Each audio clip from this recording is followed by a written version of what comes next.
மதுரை சித்திரை திருவிழாவின் 4ஆம் நாள் மீனாட்சி அம்மனும் சுந்தரேஸ்வரரும் தங்கப்பல்லக்குல பவனி வருவாங்க.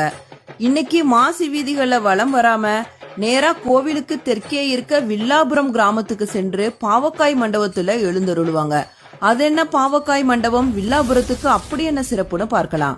மதுரை சித்திரை திருவிழால முதல் 3 நாட்கள் கோவிலுக்குள் இருக்கும் மண்டபங்கள்ல அம்மையப்பர் எழுந்தருளி காட்சி தருவாங்க.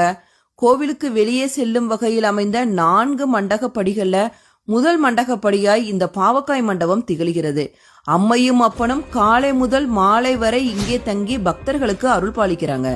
பழைய காலங்கள்ல வில்வ மரங்கள் நிறைந்த பகுதியா இருந்தனால வில்வபுரம் அப்படின்னு அழைக்கப்பட்டு காலப்போக்குல மருவி வில்லாபுரம் ஆயிடுச்சு.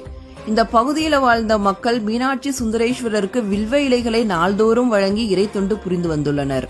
அது மட்டும் இல்லாம கோவிலோட தெற்கு கோபுரத்தை எழுப்புவதற்காக இங்கே மண்ணெடுத்து கண்மாய் ஒன்றும் ஏற்படுத்தப்பட்டது.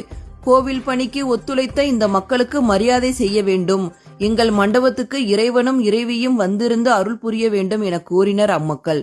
400 ஆண்டுகால பழமை என்று சொல்லப்படுகிற இந்த மண்டபத்தில் இன்று வரையிலும் இந்த பாரம்பரியம் தொடர்கின்றது. அந்த காலத்துல இந்த பகுதியில பாகற்காய் விளைச்சல் ரொம்ப அதிகம். இங்கே வர இறைவனுக்கு பாகற்காய் படைத்து வழிபட்டனர். இன்னைக்கும் இது தொடர்கின்றது. உடம்புக்கு மருந்தாகவும் உணவாகவும் இருக்கின்ற இந்த பாகற்காயை வைத்து வழிபடுவதால் இதற்கு பாவக்காய் மண்டபம்